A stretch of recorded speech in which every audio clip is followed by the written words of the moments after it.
Welcome. My name is Donna Gershman. This is Katie Miller. And we are living it up, aren't we? Day. Every day in every way. And living it up is, it was a spontaneous creation. I mean, when we did our first podcast last month, we didn't plan that. That was basically a spontaneous eruption. I mean, Katie didn't even know she was going to be on camera. True story. And so, but we did it. We just showed up, and we had no plan, and we had no thoughts, literally zero thoughts. We just did it, and the result is what it is. I think having no thoughts and no plans served us well. It really did. So we went ahead and rolled with that idea again. Yeah, so we got nothing. But the point of living it up is, to go into discussion about things that matter, and hopefully provide some helpful information and ways to elevate your life, to live in a high vibration. So it's a spiritual adventure we're having here. And I love the unseen, don't you? Very much so. Have you always been interested in the beyond the physical? Yes. Absolutely. And I'm trying to think of when that started.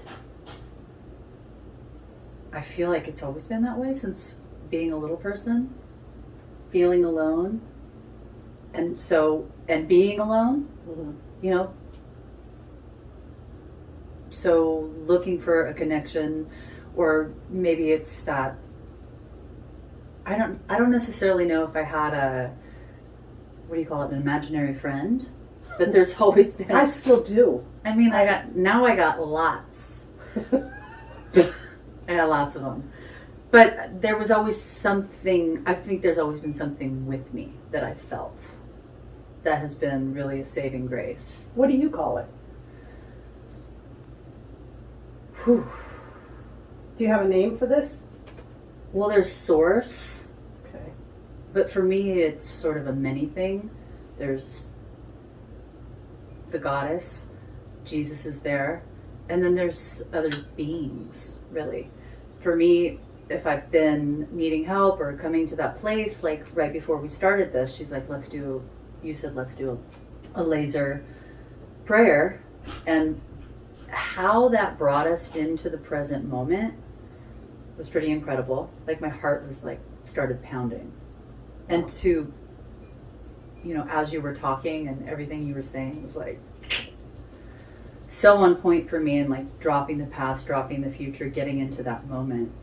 I think, especially when you're with other people, when I'm with other people, or when I feel another presence, which, it's more difficult. So to back up to when I'm by myself throughout life, what I've realized, I have many people with me. And sometimes, they've got a different accent, a different tone. There's accents. There's different people. And I'm open to it. And they help me. And maybe I'm... Guides. Like guides, yeah. It hasn't steered me wrong.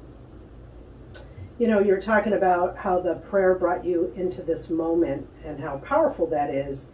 That's where the magic happens, when you're utterly present. So in other words, you're not dragging in, what happened 5 minutes ago into this now moment, or what happened 10 years ago or 20 or your childhood or whatever.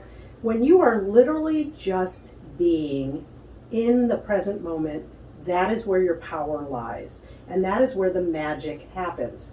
So if you're available to that, I believe that two people come together like in romance. Mm-hmm. I've had a theory about that if two people show up in a moment where they are utterly available, in other words, no distractions, they're not up in their head, they're not bringing baggage in, but they are just what I call self-emptied. And they're just there being, that's where the magic can happen. That's where the power of connection happens. Mm. So, did you have that when you met your person? I did. Yeah, I did. Yeah, I had nothing going on that day. I happened to have, like, I was on vacation, I was visiting my mother, and Freedom, and like a freedom. yeah, and she's in Florida, so there was really quiet and not a lot to do. And I met her. This is an interesting story, but I will tell it because there is a message in it. My partner Robin found me online on a website that I had registered on years before, had forgotten about it. And the profile I had written on there was literally like the impossible dream, like because I so didn't care at that point, and I was coming out of a relationship, and I just didn't even want another one. So I wrote this like long list, like a million things of what this person had to have in order for me to even be slightly interested. No way. Yeah, it was like an impossible dream list. But it was on like a dating site? It was on the date, like, and you list all the stuff? I listed 1,000 things that I knew, like, nobody in their right mind is going to respond to me because they're never going to see themselves in this. And I thought, if anyone actually responded to this, that would be amazing. Yeah, it's definitely worth checking out. But it was years before, and I had totally forgotten about it. And then when I was at my mother's, all of a sudden my phone dings, and I look down, and it says, you have a response on this website. And I was like, what is this? You know? But I clicked it. It comes back. I clicked it, and it said, Happy Monday. I read your profile. First of all, Happy Monday? Who says that? I do. Oh my God, that's why I love you. Because I loved that response, Happy Monday. And then it said, I read your profile. I really liked what I read. I was like, really? If I remember what that was. But you remembered that you laid something out. I did. I laid something out. Okay. That was the impossible dream.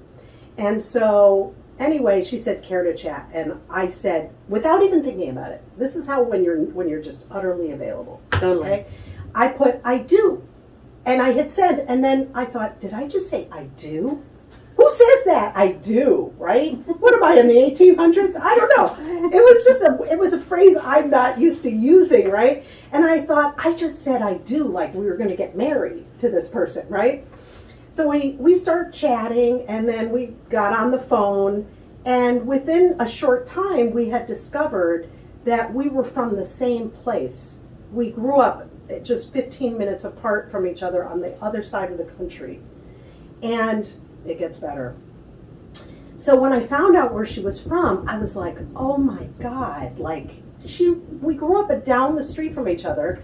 Turned out that we were exactly 9 weeks apart to the day. We were both born on Saturdays in the same hospital. No way. Yeah, I've always wanted to know if we were in the same bassinet.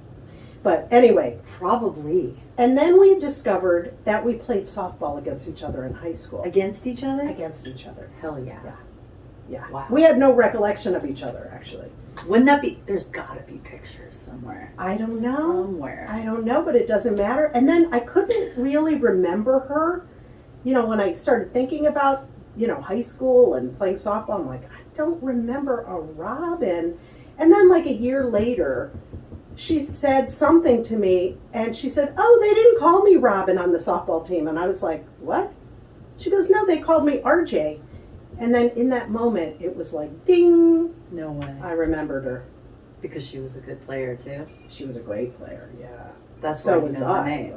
Yeah. Of course. We were a match made in heaven, but I think the point of this story really is, I never really believed in fate or anything like that. And if you had told me that there was like a divine plan, around my mate, I probably wouldn't have believed that. I don't know, but when I met Robin, I was convinced. I mean, we met each other 40 years or something before. Yeah. Over 40 years. Yeah, something like that. About 40 years. I think something happens between souls, your higher self, recognition, and then like, oh, I got to go on my journey. I mean, you never know how it's going to... Yeah, we clearly had to go through different experiences. She had her own path, I had my path, and we had to go through those things in order to become the people we needed to become to be able to be together. and to be in a healthy, loving relationship, a lasting one. Certainly. So yeah, so I got married late in life. And there was plenty of times over the years, and I had had many relationships, but, where I doubted whether I would have a relationship, whether I would find someone, to be married and all that. I really had a lack of faith at times. that was my question. Did you feel that, were you sad about that? Were you longing for that? Were you worried about that? Very worried. Years. I think back now that if I could go back in time and tell my younger self something, it would be, don't worry. God's got your back. Like, God knows what your heart's desires are. Have faith in that. God would not put those heart's desires there just to pull the carrot, just to pull the rug out from under you. You have to trust that if you have a real sincere desire in life, that is God's desire for you as well. And therefore there is a design, a plan for you to have what it is that you want. But mostly what happens for us is that we're in our own way. We're in our own way for everything that we want. So anything that you desire, that you want, that you still don't have, it's because you're in your own way. I don't mean to be mean about it, but that's the reality. But that's not bad news. That's great news. That means the power is within you, your control. It's not, you do not have to wish, wait, and want for things to happen to you and for you. You can create it. You can get out of the way and allow it to happen. And do you consider that like manifesting? Do you spiral off into picturing it, seeing it, feeling it? Or do you just like say the prayer, let it go, come to presence? Well, I know that people do it differently. A lot of what you just described. Right? Yeah. For me, I don't really get into the whole visualizing, feeling thing. Not actively, but I don't think that's bad. I think that it's good that people do it. Anything that works for them, they should do. But for me personally, what I do is I just claim what I'm wanting to experience. I remember that nothing's in my way of having it. I don't have a reluctant God that's withholding things from me. You understand? I have a God that is for me, that wants me to have what I want, and who's always, seeking for me to have it. And so therefore, I know that I just need to get out of my own way around it. And what that means is, any cynicism, negativity, a belief that you can't have what you want, or you don't deserve to have what you want, all kinds of things like that. And when it comes to relationships, I think something that really is important for people to know is you have to know you're a catch. You have to know you're a catch. You have to walk in the world not from an egotistical place. No, love yourself. Yes. Because we want Mr. Right or Mrs. Right, but then we don't feel like we're Mrs. Right or Mr. Right. What is that all about? So cliche, but it's true. If you don't know how to love yourself, how are you going to love somebody else? Right. We always want somebody to love us better than we love ourselves. That's not fair. That's not a reality sandwich. It's not. What you create in those cases is somebody that you don't want, or somebody that mirrors back to you, the places in you that you're not loving and not embracing. Yeah. So knowing you're a catch, walking in the world that as if, you have a lot to offer. And if you don't know that about yourself, then go back to the drawing board and remember it. Because you don't have to become anything more than you already are. You're already enough. You are good enough now. The only problem here is you may not know it. And that's what's in your way. So when I talk about getting out of the way, those kinds of things, I don't have enough to offer. That was good clarity. That's what I mean by getting out of the way. Well, because I was repeating your words. That's what you said. Oh,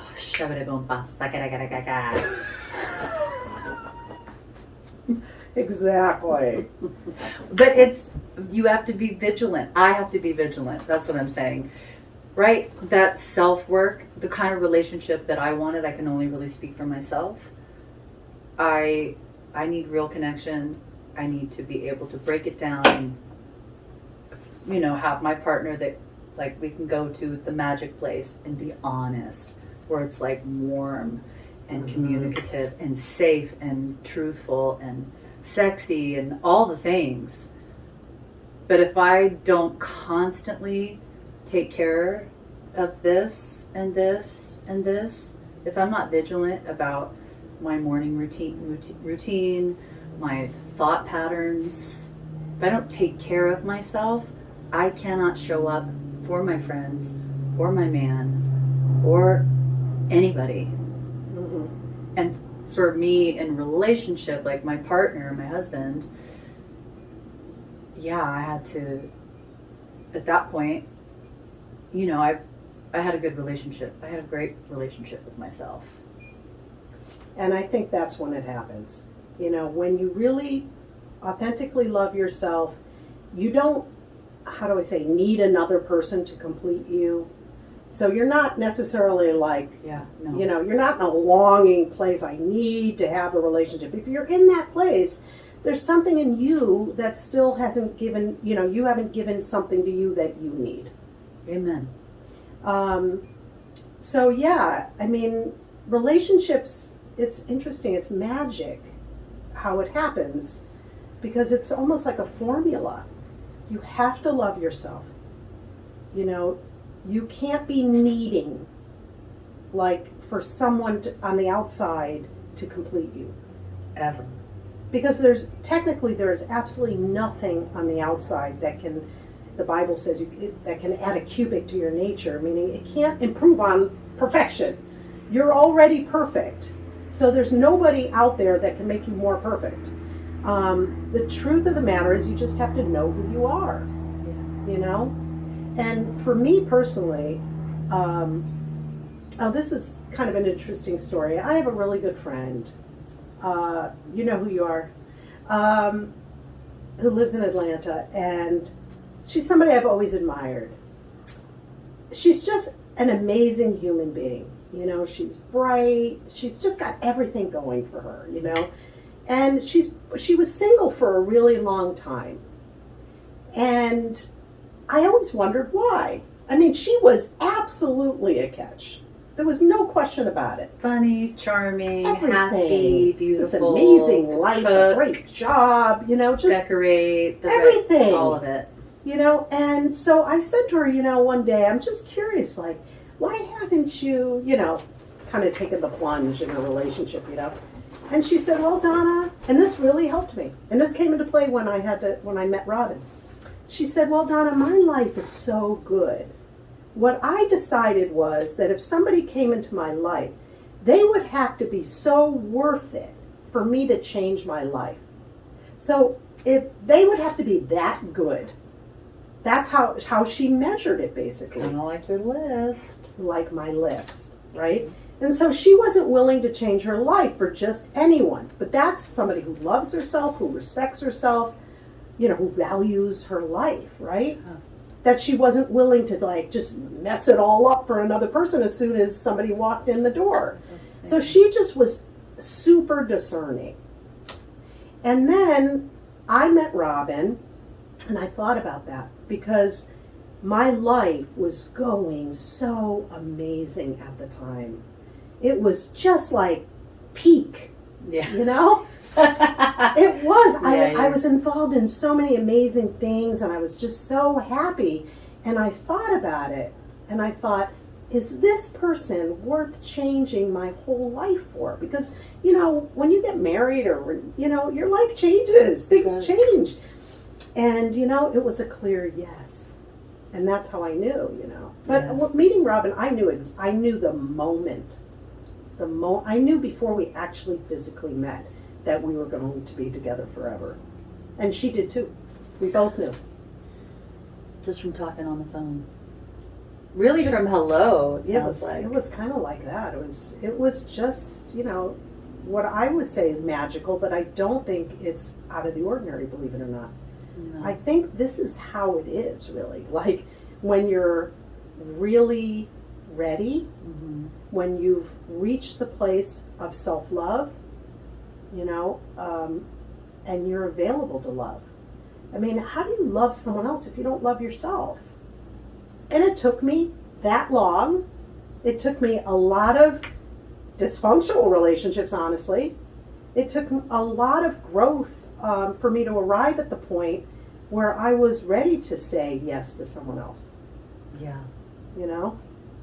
I sort of graduated at that point. So it's at that point you just, when somebody walks in, you don't need them, but you want to be in your life because they enhance your life. They make it better. I mean, when you're walking around after you've met somebody and really the greens are greener, the sky Yes. is like, it's all the colors are like Yeah. bright. Yeah. When Cupid throws an arrow, it is what it is. It is. And it was like, anyone will tell you that Robin and I look like sisters. You do. We look like sisters, and so we look like the other half of each other or something. So, it's a powerful experience, and it's one that I believe everybody deserves. But you also cannot settle. I always tell my clients, if you want a pink polka dotted dress and you go to the first store and they don't have a pink polka dotted dress, don't say yes to the yellow one or the green one or the blue one and then later get mad at it for not being pink. You have to, if you go to the first store and they don't have it, Yeah. you have to be the person who says, I know it's out there and I'm willing to wait for it. I know I can have it. I know it's out there. And I know it's on its way to me. But it's also easier to do that when you got a good thing going on. In your own life. Yeah. Right. You wake up and it's, rather than the dread of what am I going to do with this day, it's like, what am I going to do with this day? You enjoy your day. You know how to make a day. You have to have your thing going on. And it's easier to say that when you truly can hold yourself and take care of yourself. That's right. So, and it creates a freedom in the relationship, because you're whole and they're whole. Yeah. You have a life, they have a life.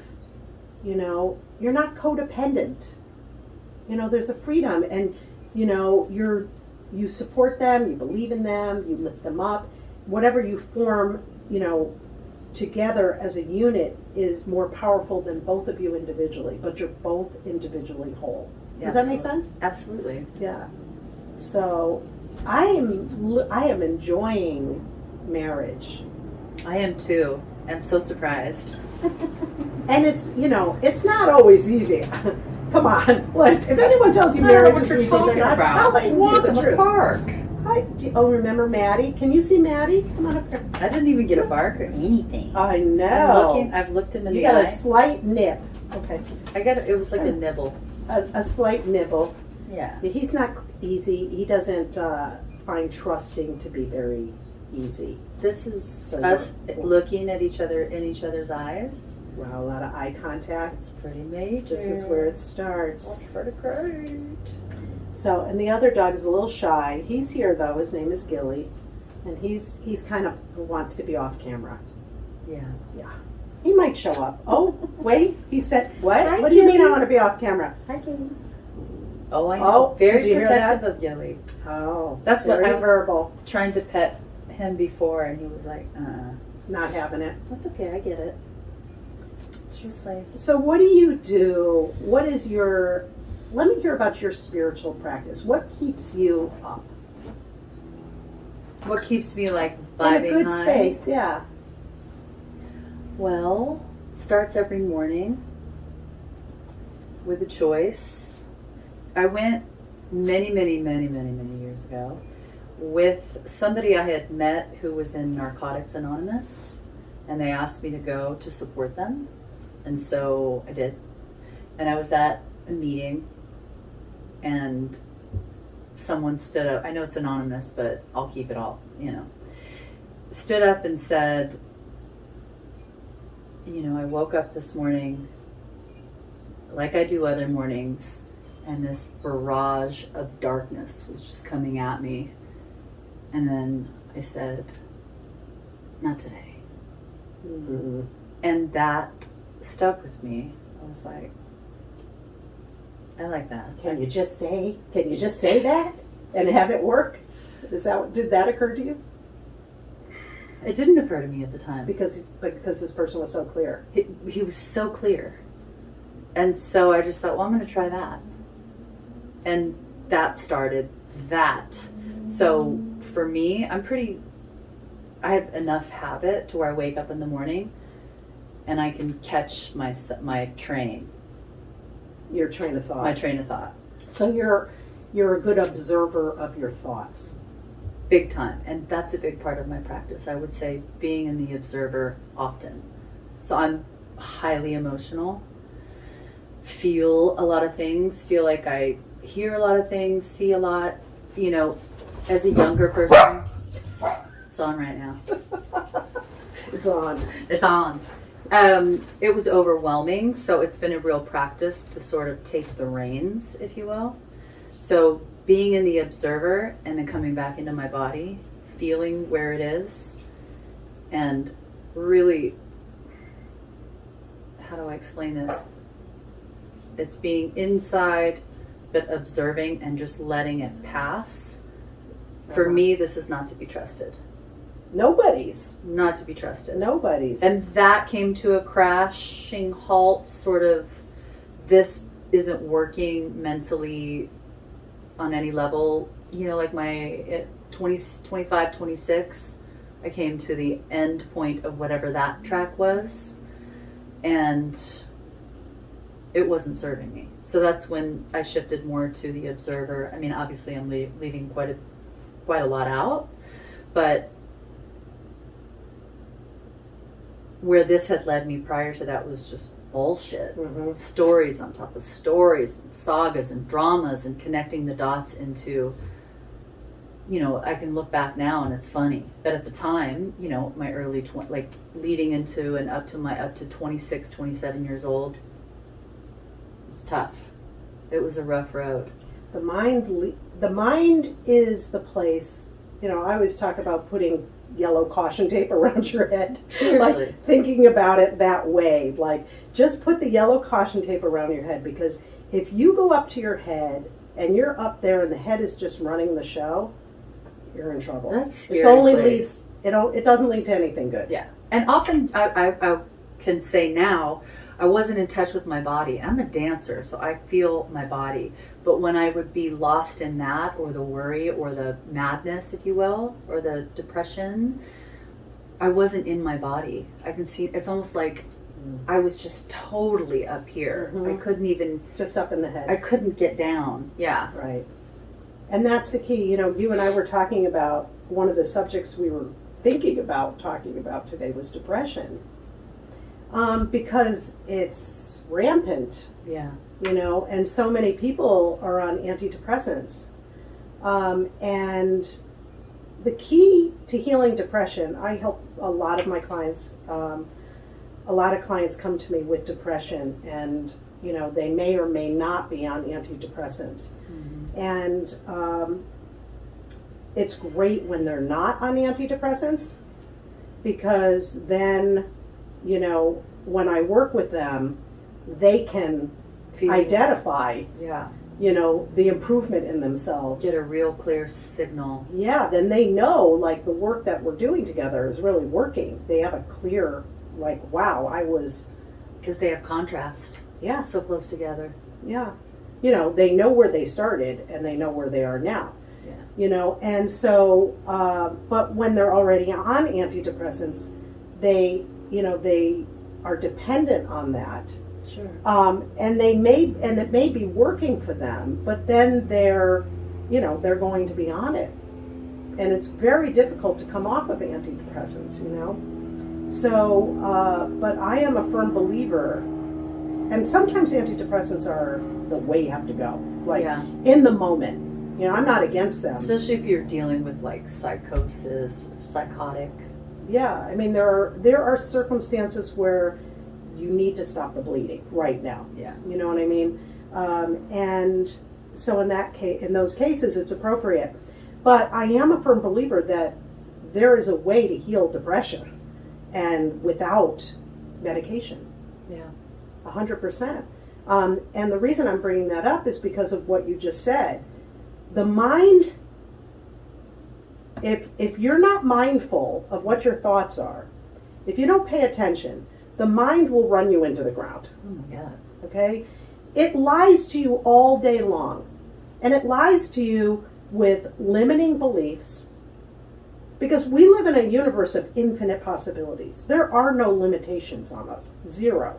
The only limitations we ever have are the ones we place on ourselves, and they come from here. Okay?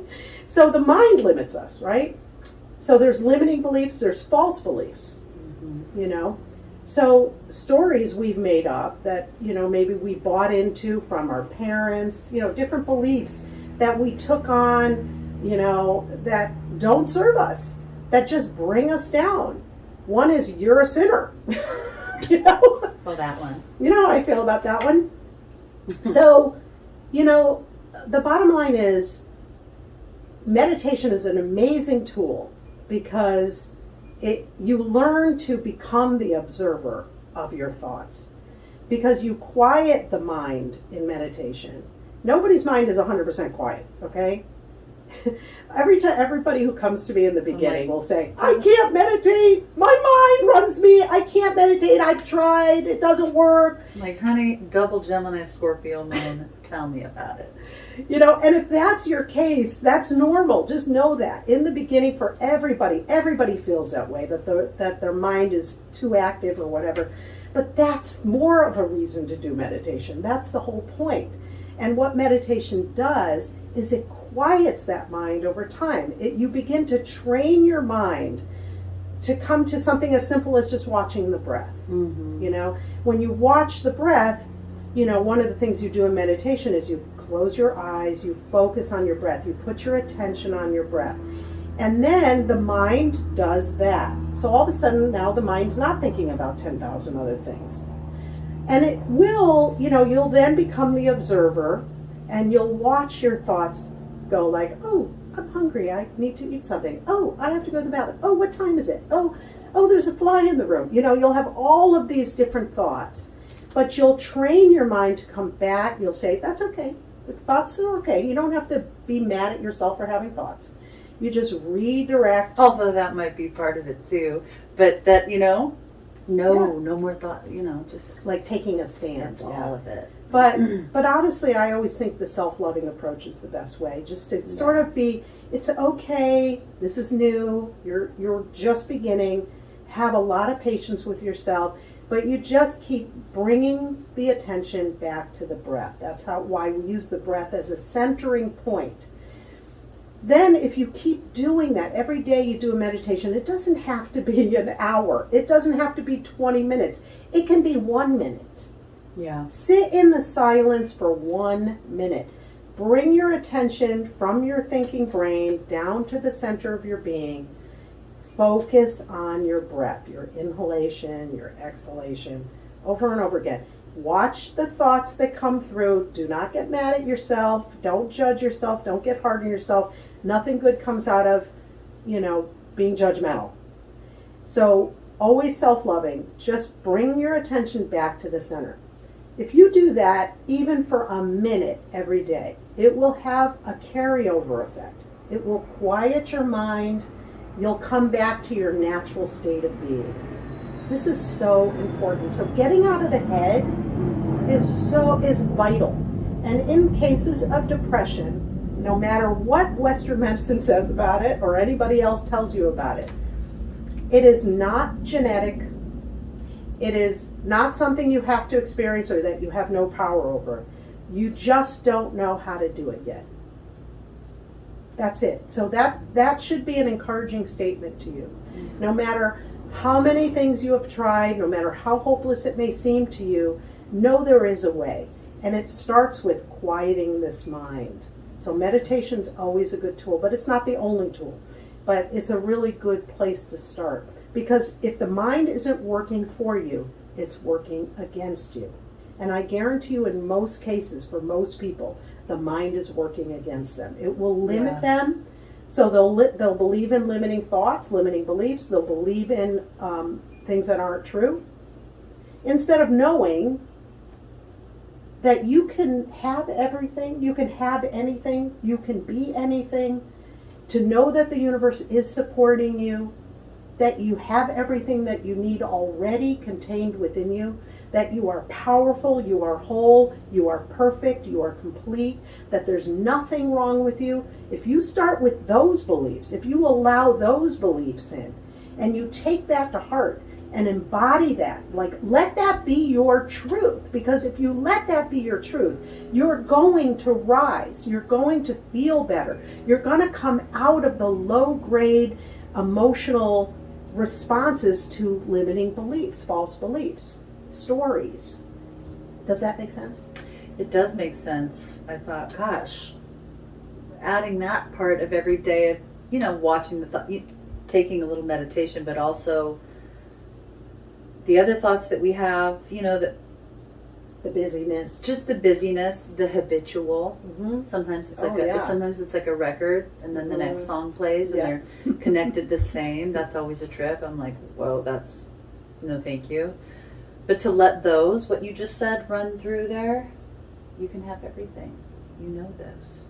And what does that look like? Well, I will take a moment and say, or sit and see myself in different places. Well, you want to live on the coast and run a B&B? What does that look like? What does that feel like? I do allow that.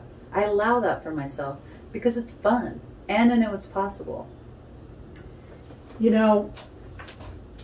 All of us on the planet believe that what we believe is true. We all believe we're right. Okay? Everyone believes they're right. And it's very hard for us to even contemplate this idea that we might be wrong about anything. And here's the deal. Be willing to be wrong to be well. Yeah. Ooh. Don't be so adherent to your beliefs that are bringing you down. Yeah. Be willing to be wrong about it. And I'm here to tell you that if you have any belief, a single belief that brings you down, it's a lie. It's just it's your truth, but with a small t. It's not the truth according to God or the universe, which is a capital T. Mm-hmm. Okay? So if it's not true according to God or not true according to the universe, then it's not true, period. Think about how many times you've had an experience and you thought this is the truth. I'm speaking for myself.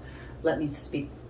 I thought this is the way, this is what's happening. That's what it is. This is what the story is. Come to find out, it's so wrong.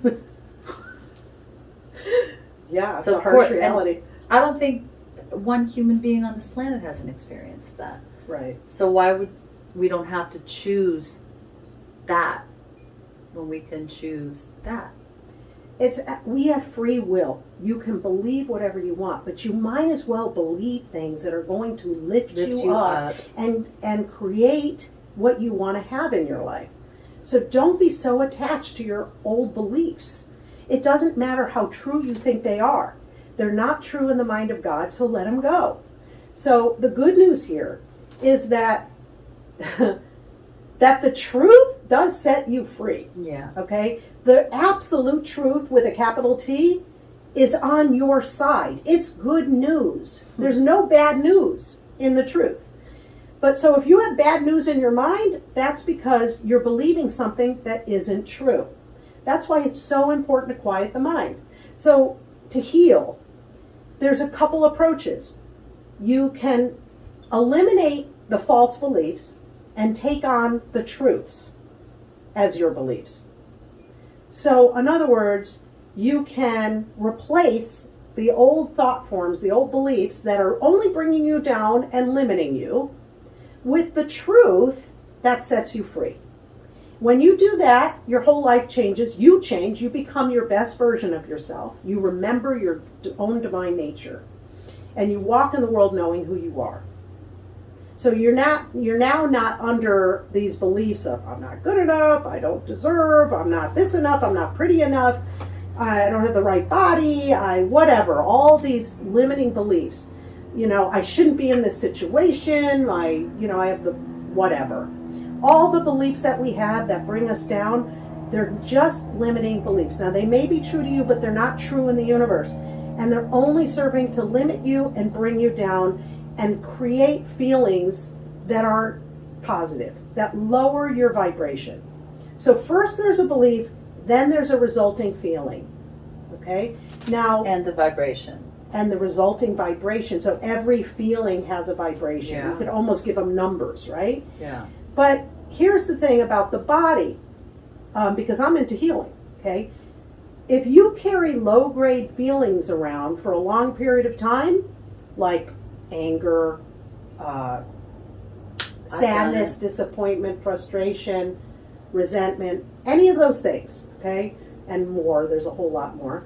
But if you carry those low-grade vibrations around for a long period of time, they're going to show up in the body. They're toxic to the body. So that's why the body starts to break down. That's why you get illness or disease. And then it taps you on the shoulder and says, hey, the tapes you're running aren't working in your life. It's time to wake up to the absolute truth about you and the truth about the universe instead of operating under the little t, which is really just your opinion. So be willing to be wrong so you can be well. Be willing to let go of the false beliefs and take on the truth. And all you have to do is ask yourself, what does God think about this? Yeah. And often I look to people, I found happiness and I seek it and am committed to it. And most of my goal every day is to feel groovy, to have good vibes. Yeah. So it's a joyous pursuit. And what it brings Yes. into my life is like, I could good things. definitely could not write that script. Right. But it's a better way of living, but that's like lots of practice. But prior to that, leading up to that, I was trapped in my own shit. Mm-hmm. And it was very real. And it was manifesting in ways outside of me that was reflecting back to me like, no, this shit's real. Now that I'm on the other side of that, I know that it wasn't. And I know that I wrote that script. I can really see how it all happened, but I could also see that I was here until I was like, well, this isn't working. Right. It's just not fucking working. Mm-hmm. So what's that person doing? Okay, that I'm feeling that feels good. That feels safe at the time. I remember safety was a big thing for me. It had to feel safe. I had to feel safe and then follow that light. And from that, those ideas and realizing that because I was wrong.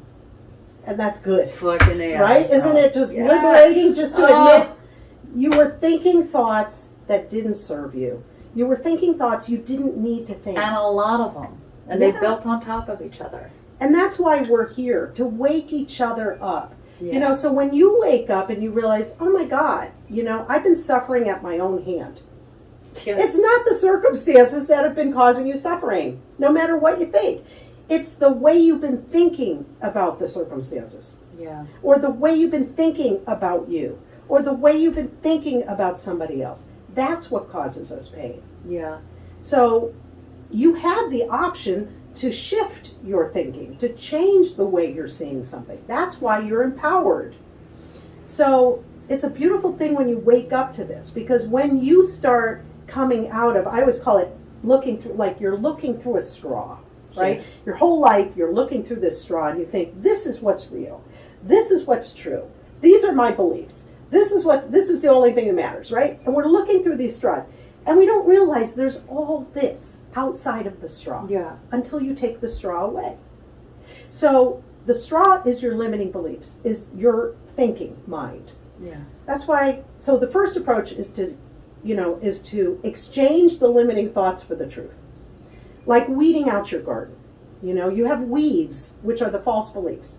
It's really difficult to grow a beautiful garden when your weeds have taken over. And the weeds will bring you down.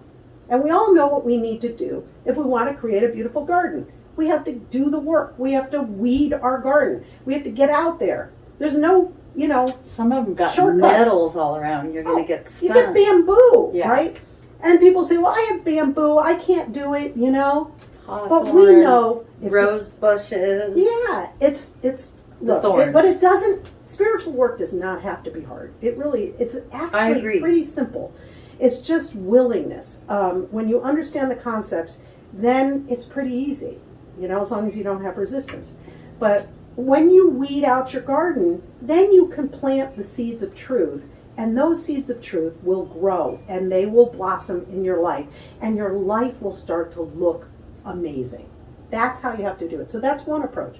Yeah. Take the weeds out of your garden, the false beliefs, the limiting beliefs, plant the seeds of truth, allow them, and then you have to nurture those seeds, right? You can't just keep pulling up the seed by going, no, it's not going to happen. I'm not going to get what I want. You can't pull up the seed. You have to nurture the seed with truth. You have to affirm. You have to know you can have what you want.